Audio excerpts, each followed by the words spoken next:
Olá, bom dia! Tudo bem com você? Domingo, dia 29 de março. Estamos aí há alguns dias já nesta quarentena, neste isolamento social, na verdade. Você sabe qual é a diferença entre quarentena e isolamento social?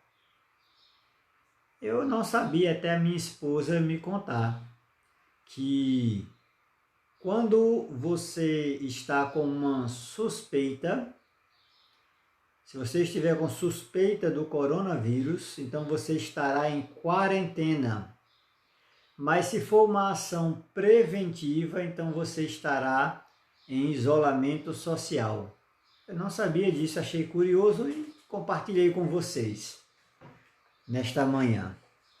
Queridos, chegamos no nosso último dia. Queríamos falar para vocês do final da jornada. Nós vimos sinais que estão acontecendo, sinais para acontecer. Me alegra muito em saber que no final de tudo isso, o que nos espera é algo maravilhoso, algo fantástico. Um reino de glória que mente alguma pode imaginar, palavra alguma pode descrever o que está preparado para os santos. O final da jornada é maravilhosa. Os dias são difíceis, o caminho é estreito, pedregoso e íngreme, que exige de nós uma subida cada vez mais ferrenha. Mas no final de todas as coisas, Cristo estará às portas da cidade santa.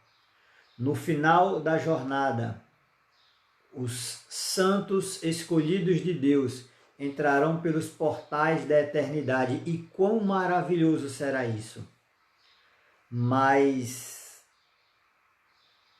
já que mente alguma pôde imaginar, já que palavra alguma poderá descrever, eu queria então deixar para você o meu último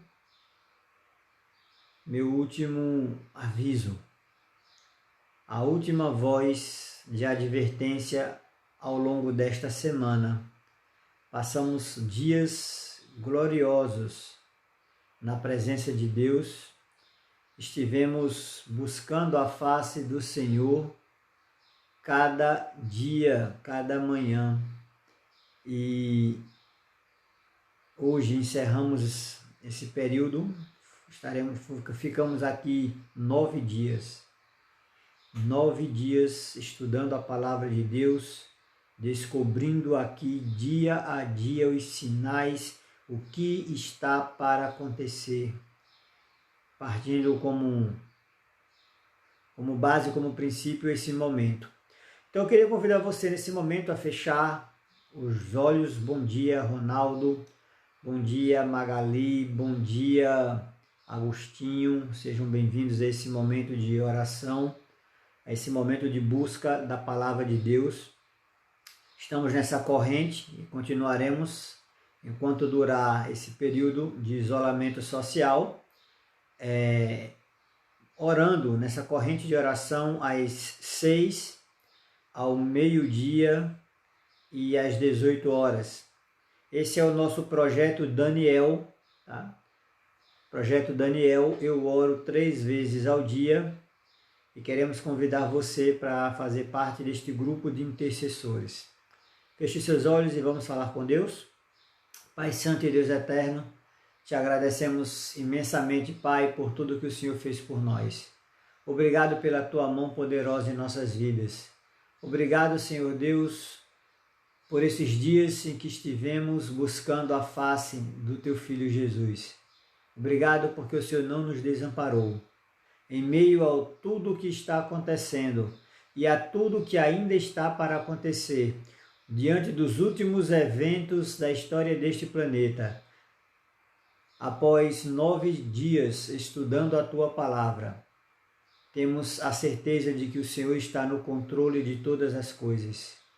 Temos a certeza de que o que está acontecendo é apenas um ensaio, ainda não é as ações da volta de Jesus. mas o mundo se prepara para isso, Senhor. Tem misericórdia de nós. Fica conosco nessa próxima meia hora. Nós te rogamos por Jesus. Amém. Querido irmão, querida irmã, abra sua Bíblia em 1 Pedro. 1 Pedro, capítulo 1. Nós vamos ler aqui alguns versos. E então eu gostaria de dividir com você a última advertência que teríamos, então, para os nossos dias. 1 Pedro, capítulo 1. Olá, nosso irmão Everaldo. Seja bem-vindo a este momento de estudo da Palavra de Deus, meu irmão. 1 Pedro, capítulo 1, versos 14 a 19. Versos 14 a 19. Diz assim: como filhos da obediência, não vos moldeis às paixões que tinhas anteriormente na vossa ignorância. Pelo contrário, segundo é santo aquele que vos chamou, tornai-vos também vós santos em todo o vosso procedimento. Porquanto está escrito: sede santos, porque eu sou santo. Ora, se invocais como Pai aquele que, sem acepção de pessoas, julga segundo as obras de cada um, portai-vos com temor durante o tempo da vossa peregrinação. Verso 18.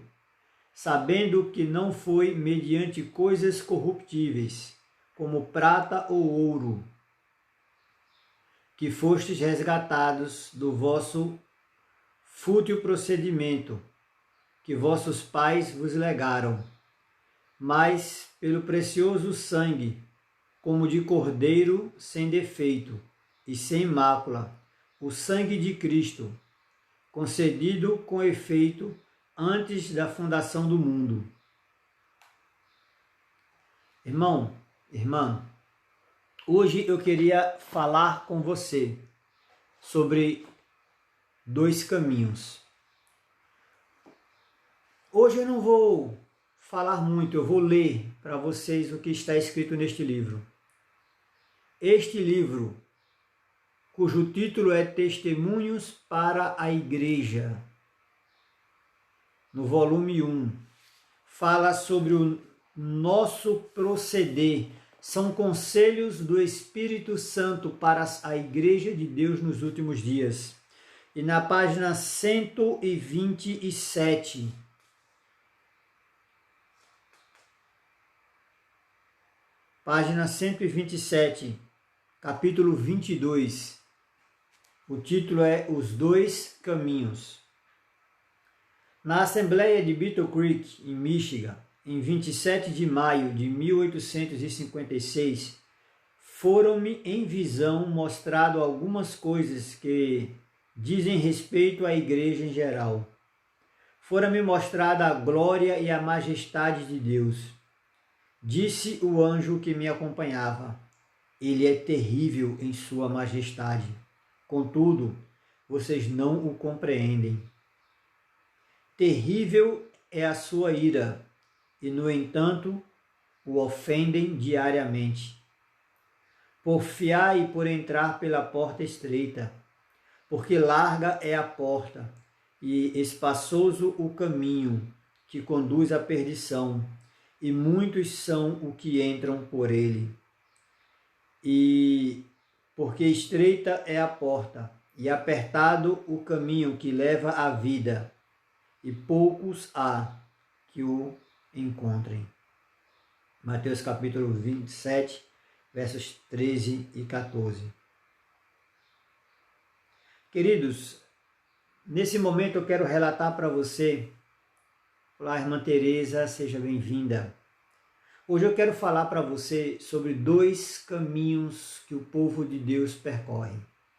2 portas, 2 estradas, uma íngreme e estreita, a outra terrivelmente larga e espaçosa.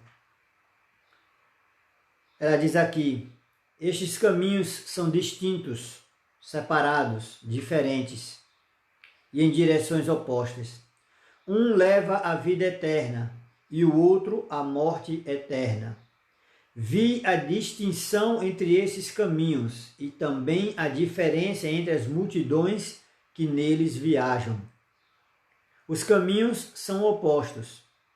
Um é largo e suave, o outro estreito e acidentado.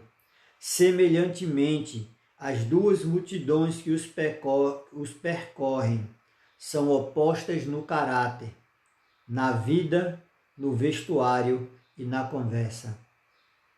Eu queria fazer uma pausa para falar para você sobre esses 4 aspectos da vida cristã. Os que caminham no caminho estreito e os que caminham no caminho largo, ambos têm as mesmas características, porém opostas. Querido irmão, querida irmã, como anda o teu caráter? Como está a tua vida? O teu vestuário e a tua conversa? Nesses dias em que muito se fala sobre política, nesse dia em que muito se fala sobre pandemias, os filhos de Deus ocupam a sua mente, ocupam o seu dia com o quê? Meu amigo e pastor Adenilson, seja bem-vindo, meu amigo, a este momento. Obrigado pela sua presença. Meu irmão, minha irmã, 4 aspectos da sua vida fazem distinção. Como pastor, muitas vezes nós ouvimos as pessoas dizerem assim: a minha roupa não diz o meu caráter. E é verdade, a sua roupa não diz o seu caráter.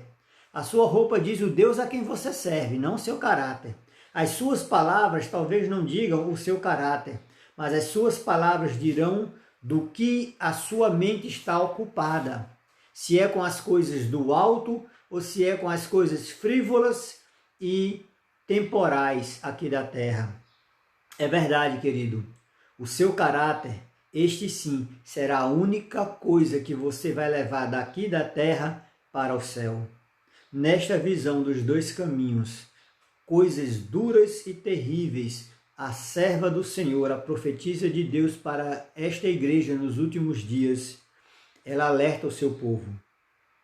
Vi os que viajam pelo caminho estreito, conversam a respeito da alegria e felicidade que terão no fim da viagem. Seu rosto muitas vezes estão tristes e todavia brilham frequentemente com piedosa e santa alegria.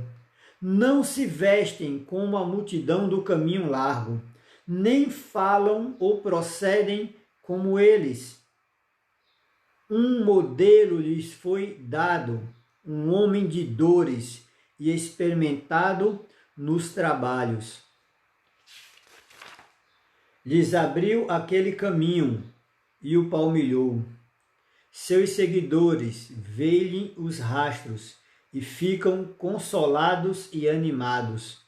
Ele o percorreu em segurança, assim também poderão fazer os da multidão que seguem suas pegadas. Querido irmão, nesses dias turbulentos, nesses dias de dificuldades, nós precisamos falar de Cristo. Nossa esperança não está em homens corruptos, em homens pecadores, mas a nossa segurança, a nossa única esperança está em Cristo. Os que caminham pelo caminho estreito em direção ao céu falam de Cristo. Cristo e a esperança da volta de Jesus ocupam a sua mente. Cristo e a grandiosa esperança do seu regresso ocupam o seu dia. É Cristo quem determina o que eles vestem, é Cristo quem determina o que eles comem, é Cristo que determina o que eles fazem. É Cristo, é o senhorio de Cristo na vida deles. É o estar abaixo da mão, da guia de Cristo, que faz a diferença na vida deles.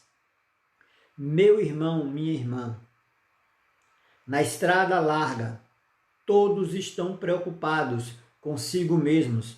Será que a crise econômica vai tirar o meu salário? Será que a crise econômica vai tirar o meu sustento? Será que o coronavírus vai me alcançar? Será? A única preocupação é consigo mesmo. Suas vestes e com os seus prazeres. Dão-se livremente ao riso e à zombaria e não pensam no término da viagem, nem na destruição certa, no fim do caminho. Cada dia se aproximam mais e mais da destruição. Contudo, loucamente se lançam mais e mais depressa ao final da viagem. Oh, como me pareceu terrível isso. Como as pessoas caminham em direção à destruição preocupadas consigo mesmo. Sabe o que eu acho interessante com Jesus? Jesus, ele sempre nos ensina a colocar os outros, a colocar o bem-estar do meu próximo acima do meu. Desde o jardim do Éden até a volta de Jesus, a maior preocupação dos seus filhos não são consigo mesmo. A maior preocupação dos filhos de Deus é como eu posso ajudar o meu próximo. A igreja primitiva vendia tudo o que tinham. Eles vendiam suas casas para morarem na rua se fosse preciso, mas não poderiam suportar ver um irmão passar fome.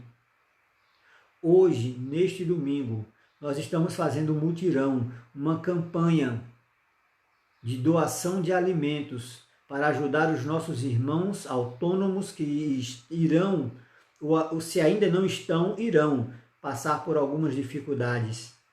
Talvez hoje você pense assim: eu prefiro guardar para minha família do que doar para outra.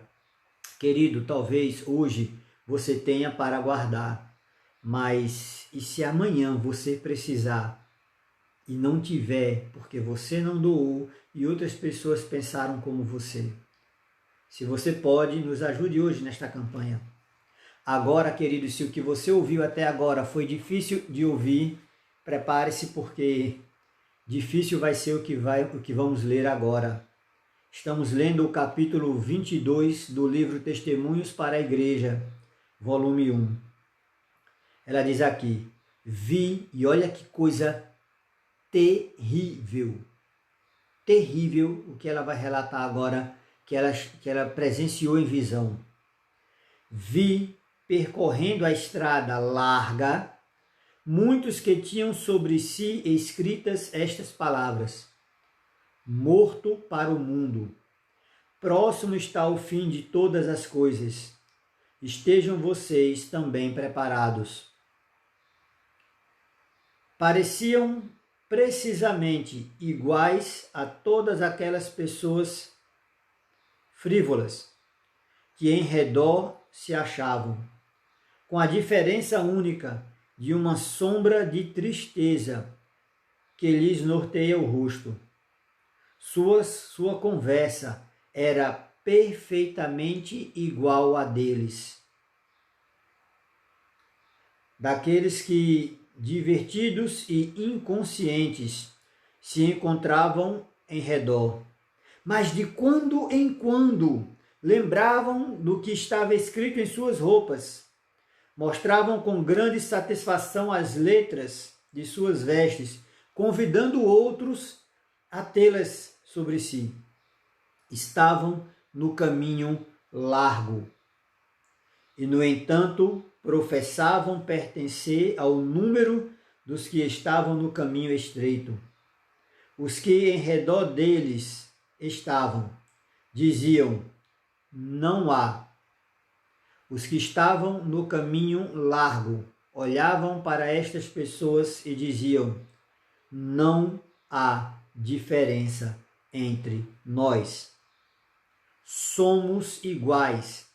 vestimos iguais, falamos iguais e procedemos semelhantemente. Que terrível visão! Pessoas no caminho largo, achando que aquilo ali é o caminho estreito. De vez em quando lembram do que estava em suas vestes, de vez em quando lembram de falar de Jesus. Quando na verdade as pessoas olham e dizem: que diferença há entre nós? Muitos dos nossos irmãos, muitas das nossas irmãs gastam seu tempo e seus esforços e os recursos que poderiam ser empregados na salvação das pessoas, gastam e se esforçam em parecer com aqueles cuja luz da verdade jamais irradiou sobre eles. Há um esforço dos nossos irmãos em parecerem, em estarem em conformidade com o mundo. Ela continua falando: foi-me então dirigida a atenção para os anos de 1843 e 1844. Havia naquela ocasião um espírito de consagração que hoje não existe mais. Que aconteceu com o povo que professa ser o povo peculiar de Deus? Vi a conformidade com o mundo, a indisposição de sofrer em prol da verdade. Vi grande falta de submissão à vontade de Deus. Foi-me chamada a atenção para os filhos de Israel, depois que saíram do Egito. Deus misericordiamente os chamou dentre os egípcios, para que pudessem adorá-lo, sem impedimento nem restrição. Atuou em prol deles no caminho por meio de milagres, provou-os e experimentou-os, pondo-os em situações angustiosas. Depois do maravilhoso trato de Deus com eles e seu livramento, muitas vezes murmuravam quando por ele provados ou experimentados. Suas expressões eram: quem dera houvéssemos morrido pela mão do Senhor na terra do Egito. Cobiçavam os alhos poróis e as cebolas do Egito. Vi que muitos que professam crer na verdade para estes últimos dias acham estranho que os filhos de Israel murmurassem enquanto viajavam, que depois dos maravilhosos tratos de Deus com eles, fossem tão ingratos que esquecessem o que por eles fizera. Disse-me o anjo: vocês têm feito pior do que eles. Vi que Deus deu a seus servos a verdade tão clara, tão compreensível, que é impossível negá-la.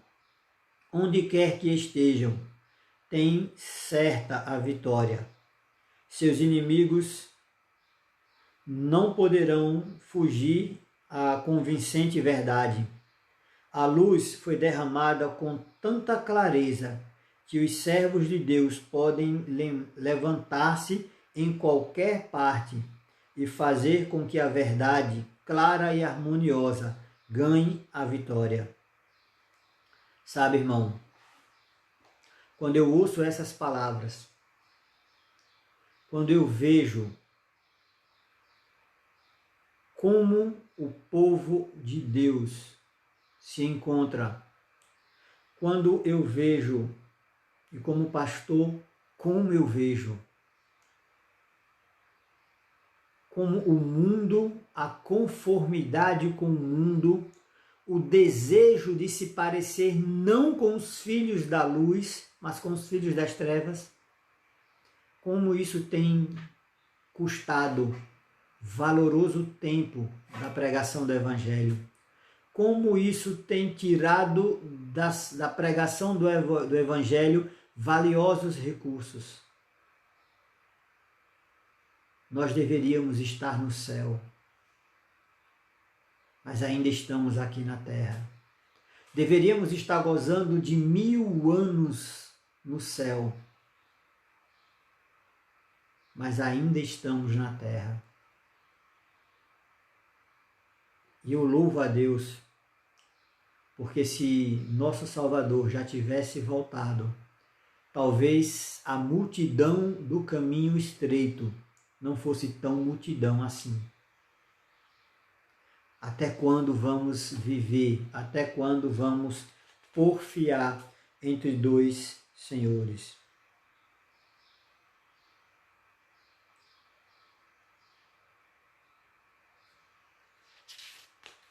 Ela continua aqui falando.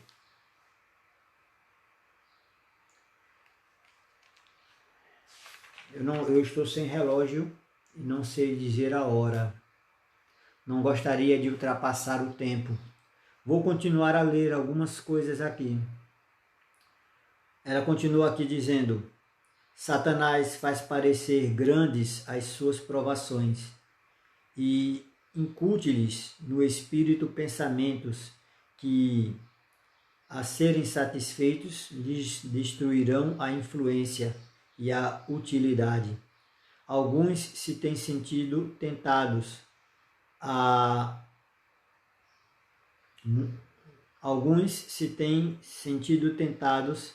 retirar-se da obra, a fim de trabalhar por conta própria. Vi que se a mão de Deus fosse retirada deles e ficassem sujeitos à enfermidade e à morte, saberiam então o que são dificuldades. Coisa terrível é murmurar contra Deus. Eles não têm em mente que o caminho que trilham é áspero, cheio de abnegação e de crucifixão do próprio eu, e não deveriam esperar que tudo corresse tão suavemente como se estivessem andando no caminho largo. Os dias à nossa frente, meu irmão, minha irmã, são duros. Nós temos incertezas com relação à nossa situação de saúde. Temos incertezas com relação à nossa situação financeira. Mas a serva do Senhor diz que não podemos murmurar. Não podemos mais parecer com os que estão no caminho estreito. Sabe, irmão, irmã, até quando é a pergunta? Até quando vamos viver como se estivéssemos no caminho largo? Até quando não vamos submeter os nossos desejos à palavra de Deus? Até quando vamos viver desta forma? Os dias hoje são dias em que precisamos falar de Jesus. Mais do que isso, os dias hoje nos levam a viver como Jesus. A nossa mente está ocupada demais? Será que a nossa mente está ocupada demais para que tenhamos tempo para oração? Durante os 10 dias de quarentena, o que você fez? Gastou o seu dia inteiro nas redes sociais? Quanto do seu tempo agora livre você gastou com a verdade? Se eu perguntasse a você, você abriria a sua casa hoje e colocaria um estranho para dentro? Você abriria as portas da sua casa e convidaria alguém que você nunca viu, alguém que você nunca falou, para morar com você? Talvez, deixa eu reformular a pergunta. Será que você colocaria na sua casa para morar com você, uma pessoa que você viu passar na rua algumas vezes, talvez uma pessoa que lhe deu bom dia algumas vezes. Eu creio que nos nossos dias isso não seria prudente. Mas eu pergunto, e por que você acha que Deus colocará para dentro da Cidade Santa pessoas que mal o cumprimentam durante a manhã?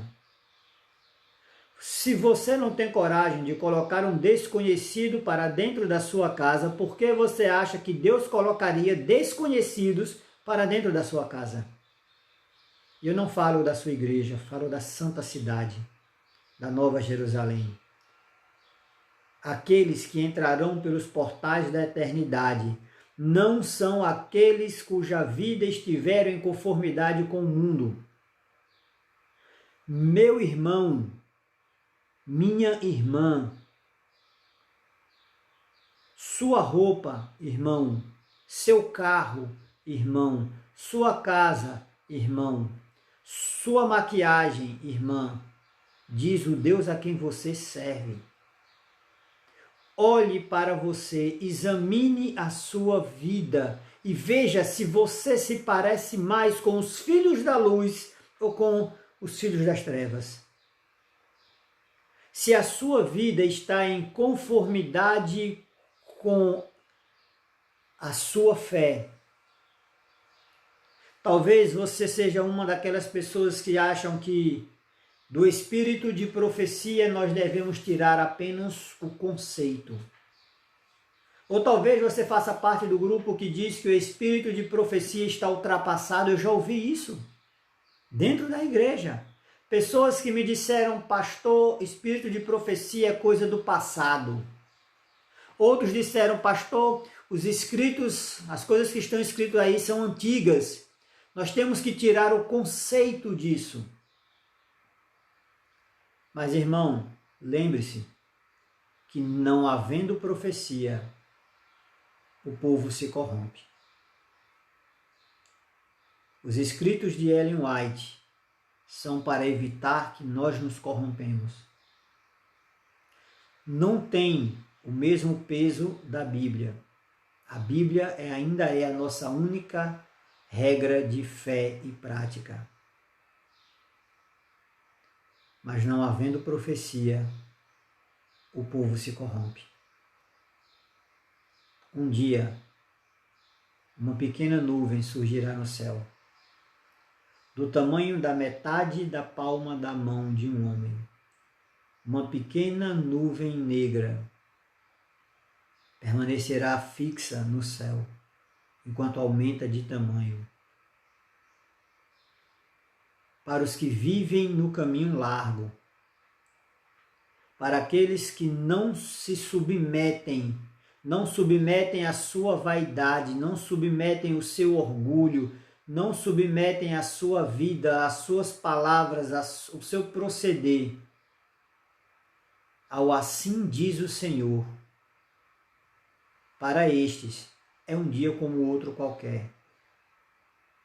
Para os filhos da luz, em momentos de angústia e desespero, à medida, e como nós vimos durante esta semana, à medida que as leis dominicais surgem, as autoridades religiosas e civis se juntam para formular leis que levam o povo de Deus a uma angústia qual nunca houve sobre a face da terra. E quando os flagelos começam a cair, quando formos apontados como sendo o motivo pelo qual a ira de Deus se derrama em forma de pragas, em forma de flagelos sobre a terra. E quando for dada por autoridades civis autorização para que sejamos exterminados, ou nos convertemos ou seremos mortos. Quando isto tudo acontecer, você acha que aqueles que viviam a sua vida em conformidade com as regras do mundo suportarão isso? Você acha que suportarão? Meu irmão, o dia da consagração é hoje. O dia da santificação é hoje. Nós lemos em 1 Pedro 1, versos 17 a 19, aliás, 14 a 19. Sede santos, porque eu sou santo. Estas são as palavras de Deus. Separem-se do mundo. Quando Cristo orou por você, irmão, quando Cristo orou por mim, ele disse: Pai, eu não estou pedindo que os tire do mundo, mas que os livre do mal. Mas como o Pai pode nos livrar do mal se nós queremos o mal, se nós queremos viver em conformidade com o mal? Meu irmão, minha irmã, coronavírus não é nada. O que são 10 dias em casa, quando passaremos muito mais de 10 dias fugindo? E quando as nossas igrejas fecharem, não por motivos sanitários, não por causa de pandemias, mas quando nossas igrejas forem fechadas por causa do sábado, e quando nos espalharmos pela terra, e quando não tivermos mais pequenos grupos, quando não tivermos mais igrejas, quando não tivermos mais pastores,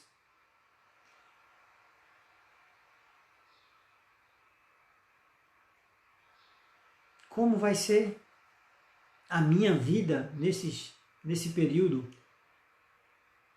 Saiba você, irmão e irmã, que se não nos consagrarmos hoje, se não nos santificarmos hoje, se não colocarmos o nosso caráter, as nossas roupas, as nossas palavras e o nosso estilo de vida, se não nos colocarmos debaixo da guia de Deus,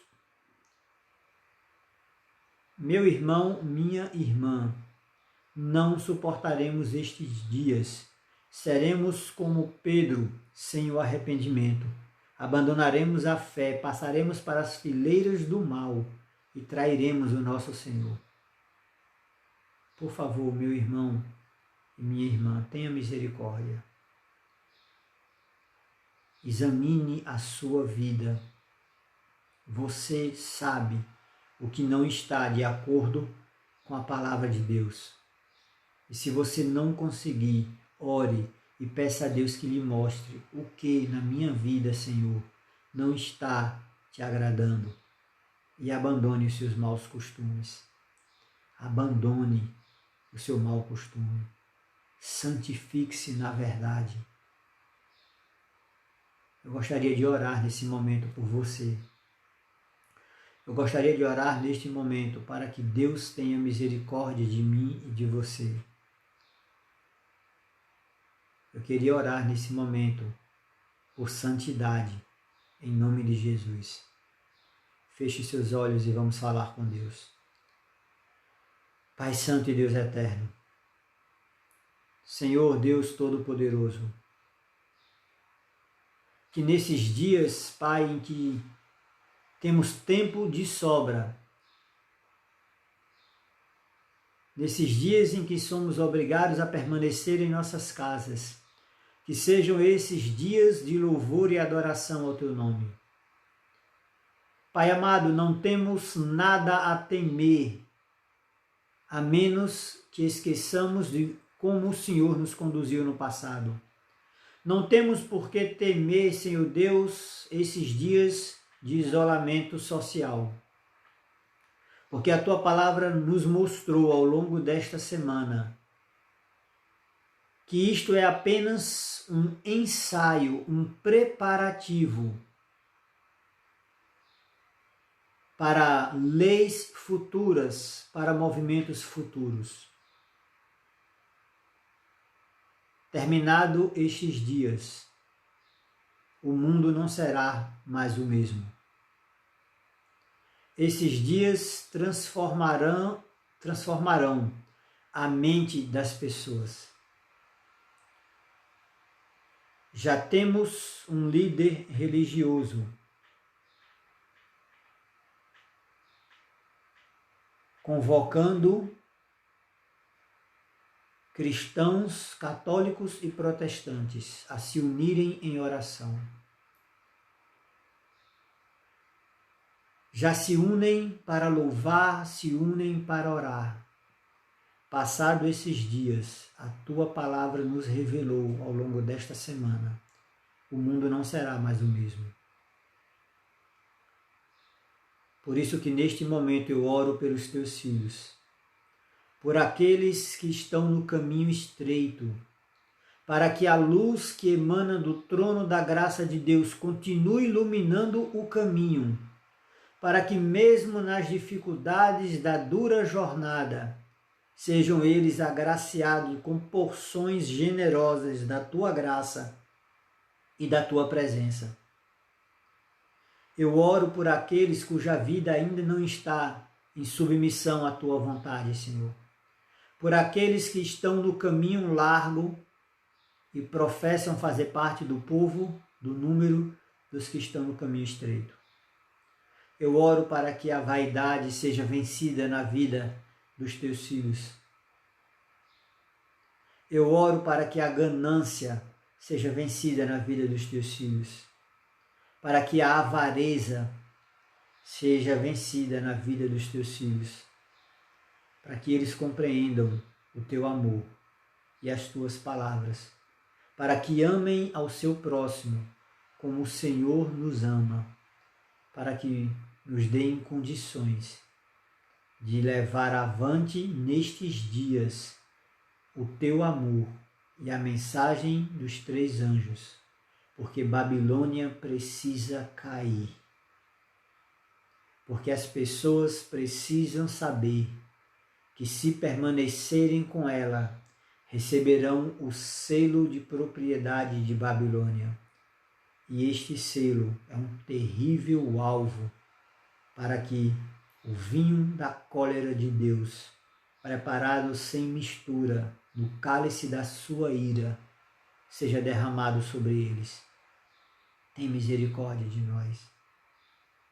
Arranca de nossa vida, tira do nosso coração aquilo que não te agrada e nos ajuda a sermos santos, porque o Senhor, Deus Todo-Poderoso, é santo. Tem misericórdia, Pai. Fica conosco. Te rogamos em nome e por amor de Jesus. Amém. Que o Senhor te abençoe e te guarde. Que o Senhor faça resplandecer o seu rosto sobre ti. Que o Senhor tenha misericórdia de ti e te dê a paz. Em nome de Jesus. Amém.